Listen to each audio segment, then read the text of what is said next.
Good morning. It's October 16th, 2019. My name is Matthew Ogden. Thank you for tuning in to LaRouchepack.com. I'm very lucky to be joined today from Sweden by a very special guest, Mr. Hussein Askary. Hussein, thank you very much for joining us here today. Hussein is the Southwest Asia editor for Executive Intelligence Review and has decades of expertise in this region. He's also the author of several studies on how to extend the new Silk Road into the North Africa, Southwest Asia region, including into Syria, which is what we'll be discussing today. The last time I had you on our program here, Hussein, was on January 4th of this year, so about 10 months ago. And the title of that interview was The End of Endless War, Rebuilding Syria and Yemen with the New Silk Road. Now, we've had some very dramatic developments just over the past week with Donald Trump's announcement on October 9th that he was pulling U.S. troops out of this region. The entire configuration of Syria and the border with Turkey has now changed. Yesterday, I had the opportunity to interview Virginia State Senator Richard Black, who has traveled to the region and traveled to Syria twice and has met with Syrian President Bashar al-Assad. And he said that President Trump's move to pull U.S. troops out could, much to the chagrin of the neocons in both parties here in Washington, could lead to the possibility of an outbreak of true peace in this region. So my question to you to begin is, do you see this happening? Are we now looking at the possibility of the end of endless wars? Thank you, Matt, for inviting me. It's a great pleasure and honor for me to be on this great show. Yes, I agree with Senator Richard Black's assessment that this potentially could become an outbreak of peace in the region, but also potentially for global peace. Now, for people to hear that in the middle of a so-called military operation is very strange, but to understand the situation and to understand what I'm going to say now in this show, people need to have a sober mind, a mind which is not affected by the emotions created and provoked by the mainstream media reporting about anything in the world. That's the effect of it. That's the purpose of it, is to make people think with their emotions rather than with their minds. And my advice to your audience is that in order to come into that sober state of mind, I would recommend that people listen to Mozart's Piano Sonata number 11, which ends with the Turkish March, which I did actually when I saw these developments, because you need to understand irony, because this Turkish March, like in Mozart's piece, the Turkish military incursion into might potentially and ironically lead to a major settlement of the situation in the region. So I want people to look at this with a completely fresh eyes, but also with the knowledge and the experience we have had working also for many years with Mr. Lyndon LaRouche of the Helga Sepp LaRouche and the other associates of the LaRouche movement and Schiller Institute, that there is a new way of looking at things to be able to understand the general strategic context for what is happening and how we go from here.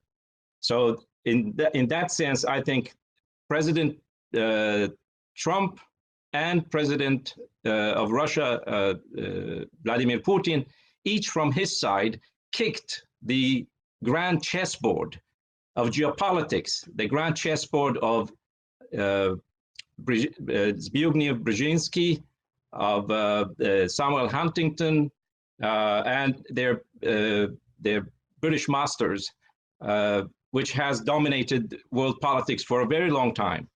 Now, the decision to withdraw from Syria was correct, but that, I believe, was a masterfully orchestrated move in cooperation, directly or indirectly, with the Russian side. We do know that the Russian military was involved in direct contact with the US military, both before and during the withdrawal, and they are still continuing to do that. So that has been in the works for a very long time. people have a very short memory. President Trump already last December announced that he is intending to withdraw U.S. troops from Syria. And since then, the Syrians, the Russians, the Kurds have been involved in negotiations what to do if that happens. And I think the irony here also is that President Erdogan has also changed in the process of what these developments in the past 3 years. But in order to put the whole irony in the context is, I want to show you a video because funny enough, when President Trump announced the immediate withdrawal and this military operation started, I was in the Turkish capital, Istanbul, for a tourist visit. So you may watch this video with me. Hello friends, maybe you are surprised to see me here. I'm right now at the Bosphorus on the European side in Istanbul, Turkey. This is the so-called July 15th Martyrs Bridge, which is one of 3 major bridges that connect the European part of Istanbul to the Asian part. The Asian part is on the other side. This is one of the great connections between Europe and Asia, and it's amazing that you have a city which lies on 2 continents. This already now and more into the future will be a very important connection between the continents on the new Silk Road, Belt and Road project, and what Lyndon LaRouche called the World Land Bridge. So this hopefully will become a major bridge for peace, stability, and economic development around the world. And of course, as a dialogue of cultures and civilizations. Because the aim is not simply to connect physically, but also to connect nations and cultures and religions to create a peaceful world. So goodbye for now from Istanbul. This is Hussein Askary. Okay, so isn't it funny that a person is standing there exactly at the moment when Turkey starts a military incursion into another country, and it's reported as that this is going to be a big disaster, that there will be slaughter of the Kurds and so on and so forth. And here I am standing there talking about peace among nations and among continents, because that's what will happen. I think if this whole situation is managed carefully, and the reason for my optimism is that for the first time I see there are adults in the room, adults like President Putin, President Trump, and who are also making others in the region, like Turkey, Syria, Saudi Arabia, everybody who are involved in this conflict, to also become adults and deal with this situation with a new look at the situation. Now, I'm not a fan of President Erdogan. We have said very harsh things about what he has done, what his government has done in Syria since the start of this crisis, because Turkey was the main conduit of the weapons funding and the terrorists who went into Syria and devastated that country. But President Erdogan has changed in the course of that, thanks mostly to the intervention by President Putin in 2015, but also President Trump since 2017. Concerning the Kurds, I am not against the Kurds. I'm actually a friend of the Kurds. I was brought up in a Kurdish city in Iraq, Suleimania, since I was 5 years until I was 19 years when I joined the university, and then I returned back.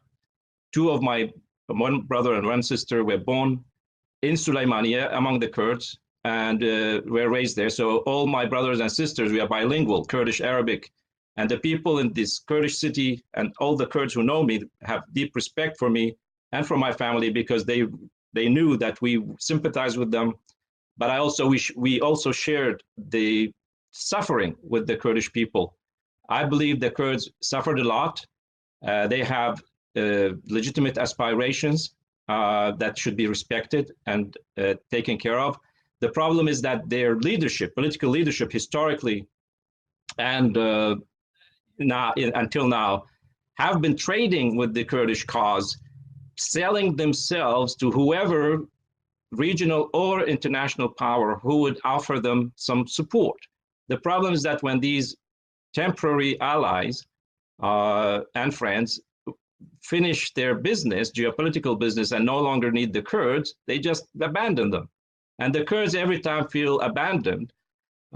So that's not a problem. The Kurds can have their rights preserved as citizens. Like now, they have called on the Syrian army to come and protect them, to regain sovereignty over the territories of the country. Now the Kurds in Syria are Syrian citizens. They should have the rights of citizens. The same, the Kurds in Turkey, they're Turkish citizens, and so on and so forth. That's another story. But the interesting thing is that this can bring a completely new situation. Now, the reason we have come here to this situation, both in a positive sense, first of all, why I believe that this could have a positive outcome is, first of all, the Syrian people and their government they decided to courageously and take a life and death fight to oppose all the international powers and their tools, like the so-called Islamic terrorists, to defend their sovereignty and their freedom. And they have so far succeeded in doing that.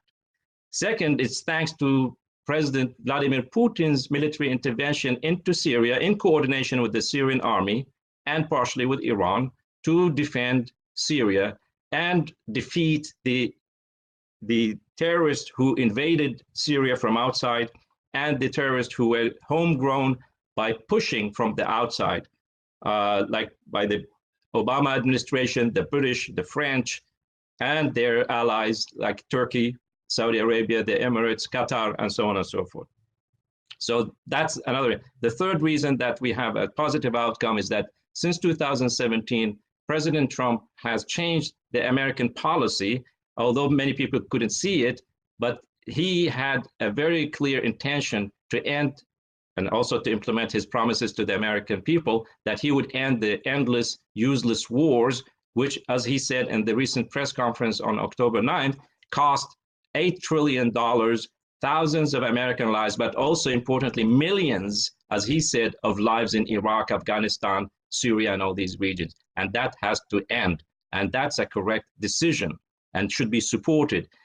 President Trump already had that intention 2 years ago, but if it were not for the Russia gate, for the Mueller gate, for the impeachment gate, all these things that people were pushing in the British, their American allies in the US and the Democratic Party and otherwise, we would have had this happening much earlier. Now, to see why we came here, we have to realize, what was wrong with the previous situation where we didn't have adults in the room. We can go, as Linda LaRouche have taught us, if you don't understand the context, the historical context, the economic, strategic, and cultural context for any situation you deal with, you will have difficulty understanding it, and you will fall prey to the media and the so-called experts who will explain for you what's going on in each part of the world. We have studied this region and the LaRouche movement for many, many years, and at the same time, we have outlined solutions for these regions. Now, the whole so-called, we can go backward starting from now, because this whole situation emerged in Syria, for example, after the regime change wars were launched. First in Iraq in 2003, the invasion of Iraq by the United States and Britain, which destroyed that country, which also helped create this whole so-called Islamic terrorist resistance movement in Iraq, which were mostly Afghani Islamic terrorists or trained in Afghanistan. We then had the regime change policies of the Obama administration and the British, and supported by many European countries in Libya, which destroyed Libya. Then we had the thing spreading into Syria, whereby the same allies, international allies and their regional allies like Saudi Arabia, Turkey, Qatar, were helping transfer militants, weapons from Libya, which they had destroyed, into Turkey, and then from Turkey into Syria.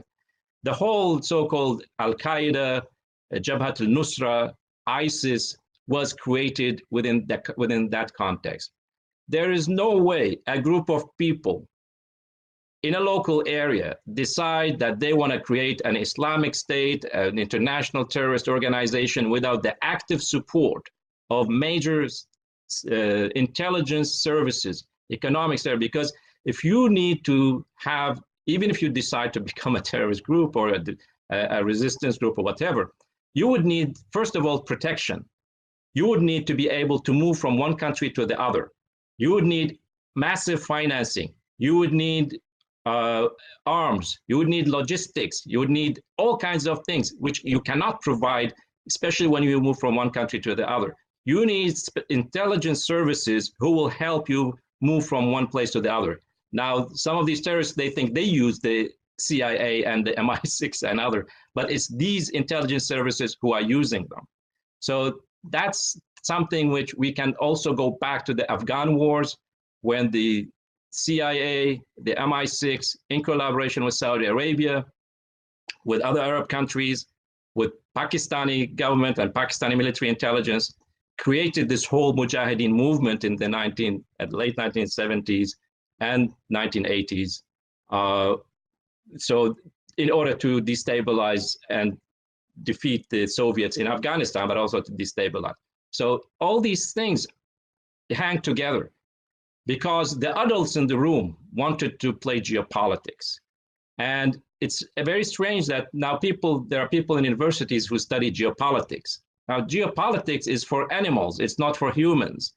And geopolitics now could be defeated once and for all, because that's not fit for a civilized human society. So as Helga Sepp-LaRouche says, and Schiller says, it's time for humanity now to go from adolescence into adulthood. And this situation creates the possibility for having all the major powers, as Lyndon LaRouche said, the four powers, Russia, China, the US, and India, getting together and bringing with them their allies and friends in these regions to create a new situation. Now, the Russian president, right now, as these developments are taking place, you had interesting development, because the Russian President Vladimir Putin went to Saudi Arabia, and he interestingly thanked Saudi Arabia for helping the situation in Syria. Now, that's a bit of an irony, but I think what he meant is that by them stopping to support the militants in Syria, they have helped establish peace. And there's a reason why the Saudis stopped. It was President Trump who ordered that in 2017. I will come into that now soon. And then President Putin was going to the United Arab Emirates. Interestingly, these two countries are involved in now skirmishes with Iran, which can develop into a major regional war. But these two countries are also involved in a horrendous war in Yemen. And President Putin and the Russian Foreign Ministry 2 months ago made a statement when these tanker attacks took place in the Gulf, the oil tanker attacks, the hijacking of oil tanks, which created a very, very terrible situation, security situation in the whole Gulf region. The Russians proposed to have a new security architecture in the region in order to stabilize the situation, and also to have the major powers working together, especially the United States and Russia and China, maybe India, with the regional governments like Iran, Saudi Arabia, Pakistan, and others, to stabilize the situation and to create a stable situation where there will be political negotiations, diplomatic negotiations, rather than threats of war. And then that will spill over, of course, into the situation in Yemen and finding a peaceful solution for Yemen, which is suffering enormously. Now, at the same time as Putin was in Saudi Arabia, the Pakistani Prime Minister Imran Khan, who was elected last year, and he came with fantastic proposals for the Pakistani economy and the strategic situation. Pakistan now is completely working with China on the China-Pakistan Economic Corridor, which is one of the biggest Belt and Road Initiative projects, and it's transforming Pakistan. And Imran Khan said, we will continue that. It's accelerated under Imran Khan. He said, we will no longer help the so-called war on terrorism in Afghanistan, because that have destroyed us too. And we want to seek a peaceful solution with Afghanistan. He also said that he seeks a peaceful solution with India. That's a more sensitive issue right now. But then he also, as he said, he was last week in Iran as he said in his own words, because he was asked by President Trump to mediate between Iran and Saudi Arabia. So Prime Minister Imran Khan was in Iran first, and now he's in, or he was in Saudi Arabia. I think he's in Saudi Arabia now after Putin's visit to tell the Saudis what the Iranians told him. And hopefully this will end in a new situation. In Syria itself, the Syrian army was asked by the Kurds, who are not all like PKK terrorist agents. The Syrian Defense Forces is not just Kurds. It's Kurdish, it's Arab tribes, and also Christian Assyrian groups. So they have asked the Syrian government to come back and reclaim sovereignty and also create a buffer zone against this and the Turkish incursion. Interestingly, the Russians are coordinating that and also helping coordinate a safe passage for the United States troops out of Syria into Turkey and also northern Iraq. But also there's an interesting, which the Russians were saying, that the Turkish incursion is not as dangerous as people are talking about. Remember, there's an agreement, an old agreement between Syria and Turkey in 1998, because there was enormous tension in 1998 during the presidency of Hafez al-Assad, because Syria was supporting the PKK. They had bases in Syria. The leader of the PKK, Abdullah Öcalan, was resident in Syria. And the tension was so high that a war was about to break out. So Egypt and Iran intervened to mediate an agreement, and it's called the Adana Agreement, signed in October 1998. The Adana Agreement stipulates that Turkey, not only that Syria will close all the PKK camps and also deport the leader of the PKK, Abdullah Öcalan, who was a few months later arrested by Turkish special forces in Kenya. Not only that, but that the Turkish army had the right to do limited military operations inside Syrian territory in chasing what they say are terrorists. So there is actually an agreement between Turkey and Syria for limited interest. Now, that all the talk that Turkey will resettle 2 million Syrian refugees in Syria and so on, that's not really realistic, and it's not physically not possible. But Turkey has to play high to position themselves in the coming negotiations. They have also all these militant groups they have been supporting. They want them also at the negotiations table. Interestingly, at the end of this month, the Astana group, which is a dialogue group for the Syrian government and the Syrian opposition to work together for a peaceful solution, but it's the guardians of that group are Russia, Turkey, and Iran, who were before this whole situation changed on opposite sides of the conflict, each supporting a different. But they will be the guardians of this process. So at the end of this month in Geneva, there is a meeting of the Constitutional Committee of Syrian officials, Syrian political parties, opposition, and so on, to discuss the changes necessary in the Syrian constitution to guarantee a political end to this crisis. So all this is happening now thanks to the moves by President Putin, President Trump, but also the resilience and the courage of the Syrian people and their leadership.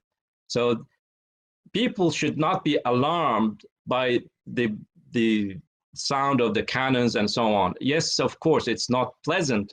It's terrible for the civilians in those areas to once again experience a new attack, and then they have to leave their houses as they did tens of times before, and so on. But I think we are on a good footing to a solution.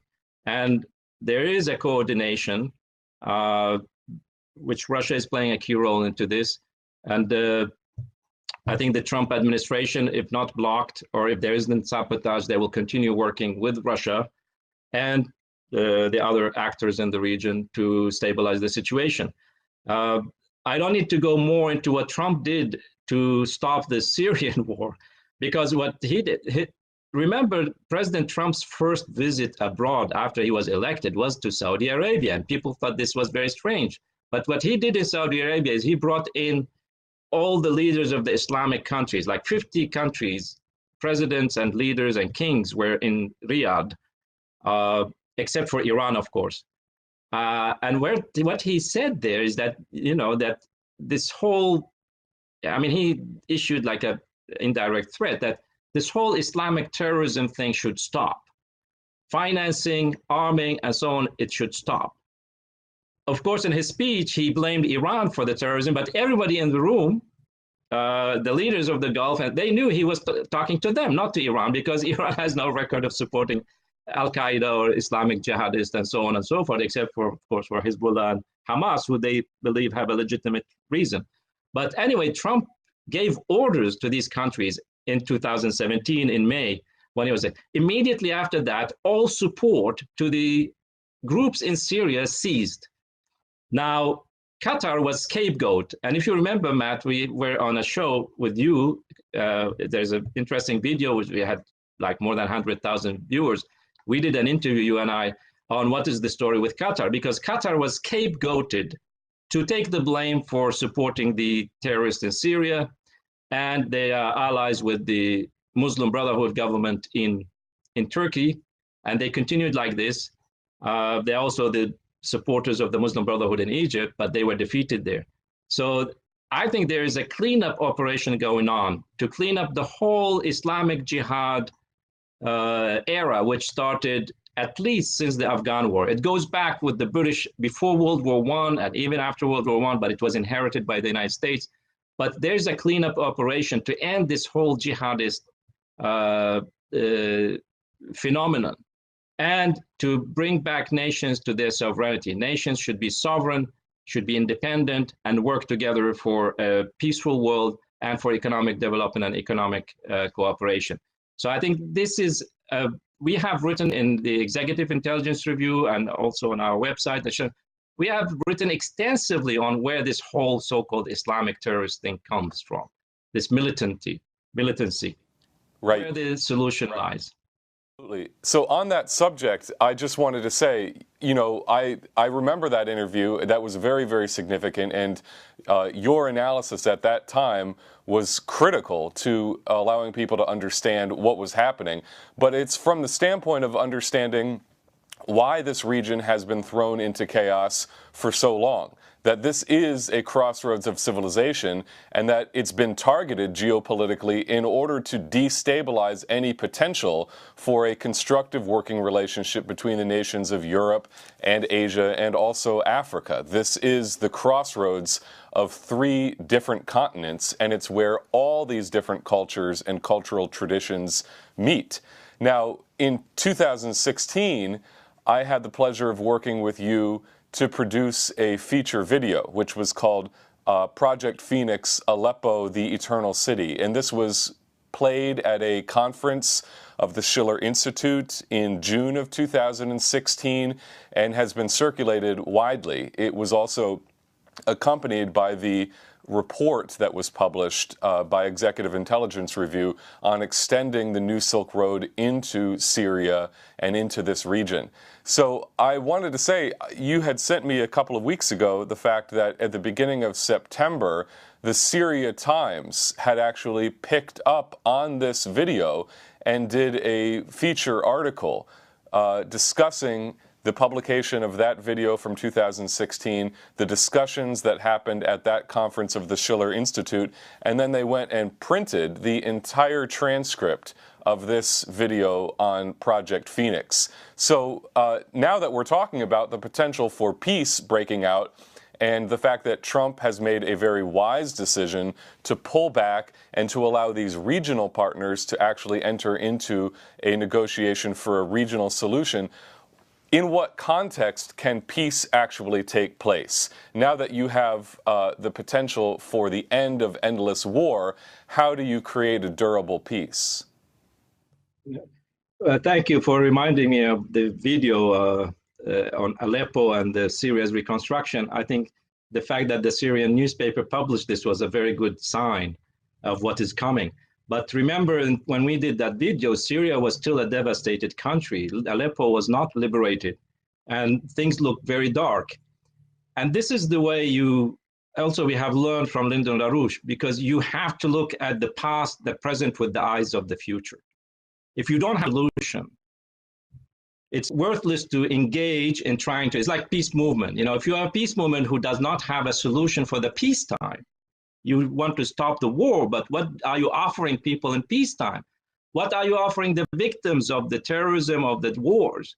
That's what really counts. So if you are thinking in the middle of the crisis with the eye on the future, even your analysis will be correct, because you will be directly involved in solving the problem.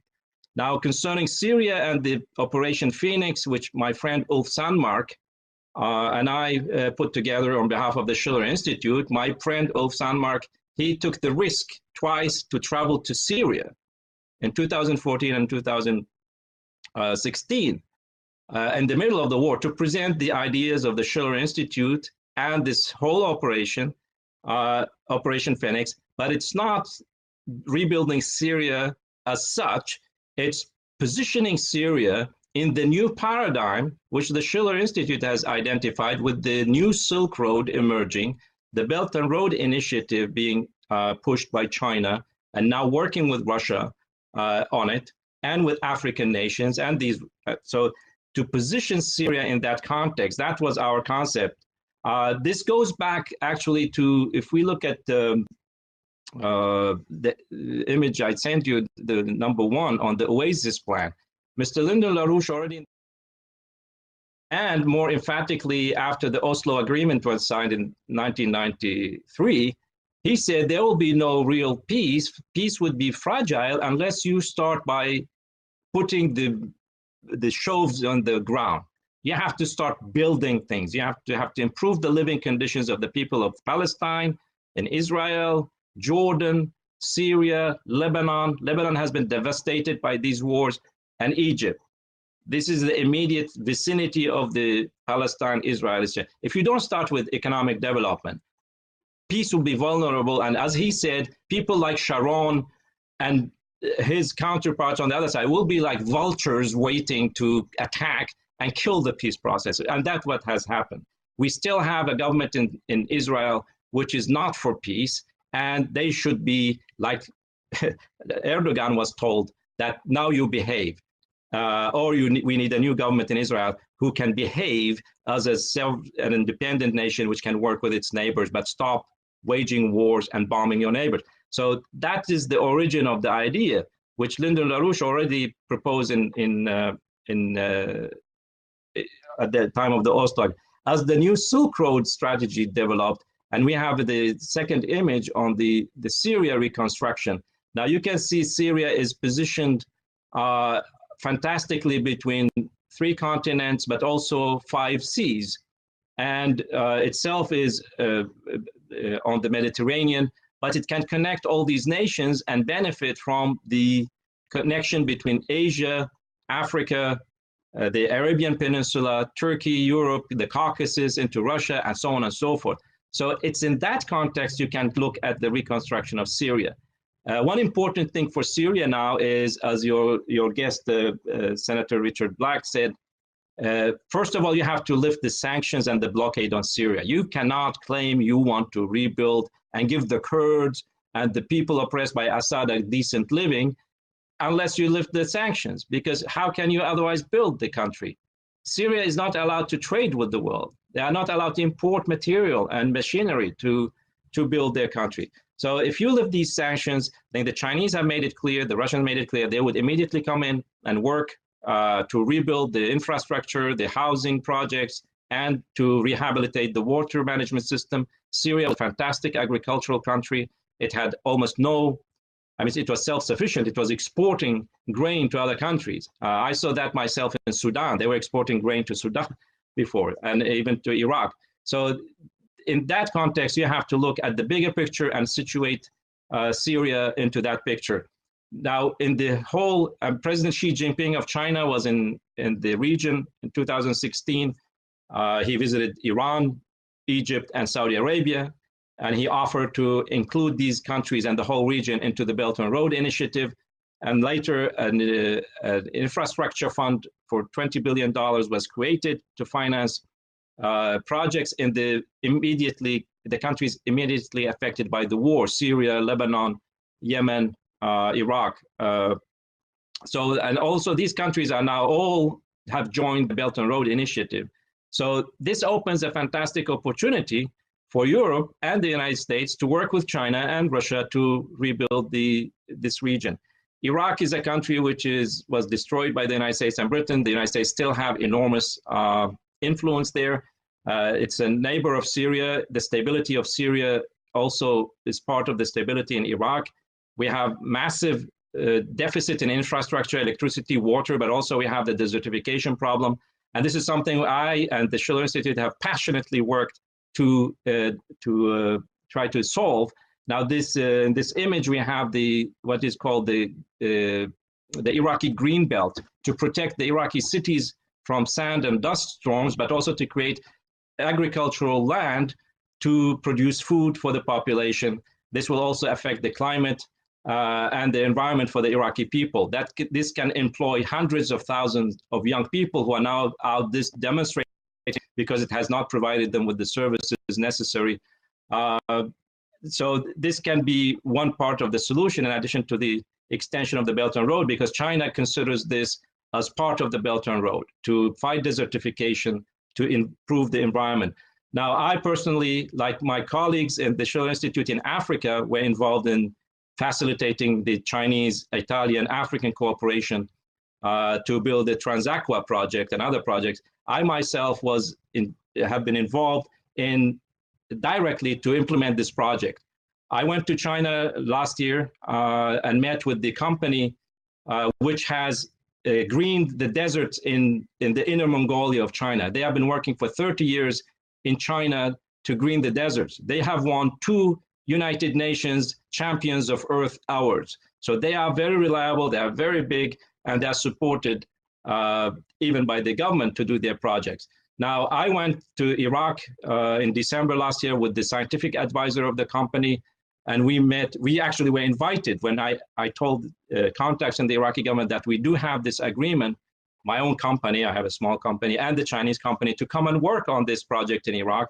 Immediately, we were invited by the Iraqi Water Resources Minister. Here you see we meeting with him. We also have Iraqi engineers on the ground who work with us. And it's just that the problem with Iraq is that the conditions, the economic, social, security conditions are very difficult to break through. We also had a meeting with the Iraqi Agriculture Ministry, with the Deputy Agriculture Minister, who welcomed this project. They have themselves been fighting with the desertification problem, and they welcomed the cooperation with China. So this is something which we are directly involved in, not as peace activists, but we also nation builders. I mean, Iraq is my own country. But we have other areas where we are actively promoting Lyndon LaRouche's ideas for economic development. We have the situation in Yemen, which everybody says it's the worst, which is true, the worst humanitarian catastrophe in the world right now. It's an unjust war, aggression being launched, women and children being killed, the infrastructure has been destroyed, and it's a total disaster. And this has to stop. And I think in the context of the current situation, we might find a solution for Yemen too. I think a solution for Yemen will emerge from the efforts of President Trump, Imran Khan, with President Trump to get Saudi Arabia, the Emirates, and others to work together, because this is a completely senseless situation, completely absurd. Nobody can win a war in Yemen. It's like in Afghanistan. You can never, it doesn't matter how many empires get together to defeat the Yemeni or Afghani people, it will never work. That's how the situation is. So there should be a political solution. But combined with that, last year we presented a study for the Yemeni government in Sana'a, which is now adopted by the Yemeni General Investment Authority. We published a report. I made a study on behalf of the Schiller Institute for the reconstruction of Yemen. by building infrastructure corridors from the north to the south of Yemen, from the east to the west of Yemen, and rehabilitate the agriculture, industrial, and mining sectors, and fishing sector of the country. So this report was actually presented in May 2018 in the headquarters of the Yemeni General Investment Authority, and it has been endorsed by them. We are waiting for an endorsement from the president of Yemen. I also am aware of the exile government people and their supporters and think tanks working with them in Europe, and they're also studying our proposal, although they have not endorsed it. But I think the fact that the Yemeni government signed the Belt and Road Initiative Agreement with China, and the Chinese are very aware of our program, which is like in the next, because we put that also in the context of the larger picture of the World Land Bridge, which was envisioned by Lyndon LaRouche. If you look at Yemen, it's right in the cross-section of the continents and the oceans of the world. It has a fantastic position. And the Chinese are very aware of that. Also, they are aware of the fact that 40% of the trade, which they share a great part of it, passes through a narrow passage in the Bab el-Mandab just by Yemen. China had great infrastructure projects and ports before the war broke out in 2015. And also China's interest in the whole Gulf region. It's importing almost 3 to 4 million barrels of oil every day from the region. Japan, South Korea, all these will be terribly affected by a war in the region. So if we put this whole region, which in itself is wealthy, I mean, we have both human resources, natural resources, a relatively well-educated population, and we have also financial resources. Remember, there are more than $3 trillion in the so-called sovereign wealth funds in the Gulf countries alone. This is the oil money, which is in surplus, but it has been invested mostly in City of London and Wall Street financial and banking firms. A little bit of it is spent on the population, but now even these countries, when the oil prices are going down, are suffering because they did not invest in infrastructure, they did not invest in power. But that thing is also changing. Saudi Arabia, United Arab Emirates, all these countries are now very interested in working with Russia and China on nuclear power, on transport, on ports, railways, high-speed railways, and actually agriculture in the desert regions, something which I have personal knowledge of.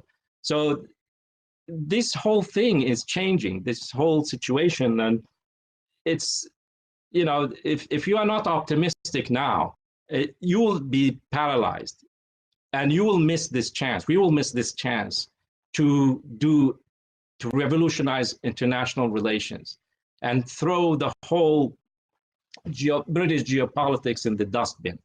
I think that's a great opportunity now for everybody, not only for the politicians and government we should assist the governments and politicians who want to solve these problems, but we should also fight for the right implementation of these solutions. But people have also to forget about geopolitics and what their perception of what human nature is and what national interest of nations is. The national interest of the United States is not like what John Bolton and George W. Bush and Cheney says, by destroying others.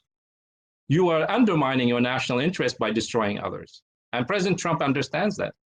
So there's also now time to change our philosophical outlook on how we look at human beings, how we look at our nation and other nations, and how relations among nations should be conducted. Well, it's crucial for Americans to have that kind of perspective and to understand what's happening in that region, to have the historical background, but also understand that what they're being told in the media about what Trump has done and that this is just one more example of the kind of irresponsible decisions that this president has taken, et cetera, is completely false. And indeed, this is the potential end of the entire paradigm of this neocon endless war regime change operation. If you see what has happened in Syria, this was a major loss on from the standpoint of the neocons. I mean, this was intended to be just the next nation in the series of nations which had their sovereign governments overthrown. First, you saw Iraq with the illegal invasion in 2003, based on the false intelligence. Then you saw Libya with Muammar Gaddafi. And then the next one on the list that was intended to be checked off by Barack Obama was Syria. And Assad was supposed to be gone. And now you see this nation which has survived this regime change operation and has come back, is reestablishing control over its sovereign territory, and you see the potential, because of this vision that yourself and the Schiller Institute have laid out, the vision that this region actually could be the hub of the prosperity of the future of the world, and indeed is a crossroads of civilizations and not a clash of civilizations. So I think this is just so significant and so important for Americans to understand. And every time we have you on, Hussein, it seems like this there's a very dramatic development which is taking place, and it's moving in the right direction. So just to conclude, is there anything that you think that Americans in particular should understand about the effect of this decision that President Trump has made, and what needs to happen next? What do we need to do from here? No, I think my knowledge, my informed position is that President Trump did the right decision. I know I've been following what he's been doing in the region since he came to Saudi Arabia. There are great things he has been doing. There are other things I don't agree with concerning, the bombing of Syria earlier, the whole situation in Israel, Palestine, the Jerusalem issue. That's something which needs to be corrected. But I think in general, with this latest move, I think the American people should support their president if his intention, which I believe is correct, to achieve peace, to withdraw U.S. troops from the region. And then they should also encourage the president and other leaders in the United States to work with Russia, to work with China, to work with Syria and Iran. We need to end the whole situation with the Iran. We shouldn't have a new or go back to the old deal, but a new deal to stabilize the situation, because that would be in the interest of nobody. I think the people in the United States, but also in Europe, the situation is funnier in Europe. Now you look at all these liberal imperialists and neocons in Europe, they're also confused, but also confusing the population. I think the solution is to go back to what Mr. Larouche has outlined as an agreement between the major powers. LaRouche's 4 laws in the United States should be implemented, and we should have an outlook of scientific and cultural development and dialogue, both for our own sake, but also for other nations. So that's my advice to the American people. They should support the LaRouche movement. They have been the visionaries in this whole situation. They have been the ones who had principles, stood for principle, opposed their government when the government did wrong things, but they also support their government when the government does the right thing. And I think this should be any patriot in any part of the world should do the same. When your government does good things, you should support it. When they do bad things, you should criticize it and try to change that situation. So I think we are on a very optimistic trajectory. We should be optimistic, but work hard, because the situation is not completely resolved. There are possibilities for provocations from the British, the neocons, and others who might get into the picture and try to do something really terrible to break this whole settlement. So in the meantime, many people, as LaRouche said, have fun, listen to Mozart's Turkish March, and work on creative ideas. Wonderful. Thank you very much. And we recommend you go to YouTube, look up the Turkish March by Wolfgang Amadeus Mozart, and you can put this entire interview in perspective. So thank you so much, Hussein. It's a pleasure talking to you as always, and we hope to touch base with you again maybe sooner than it has been since the last time we talked, and look forward to continuing to work with you. Thank you very much for tuning in to LaRouchePAC.com, and please stay tuned.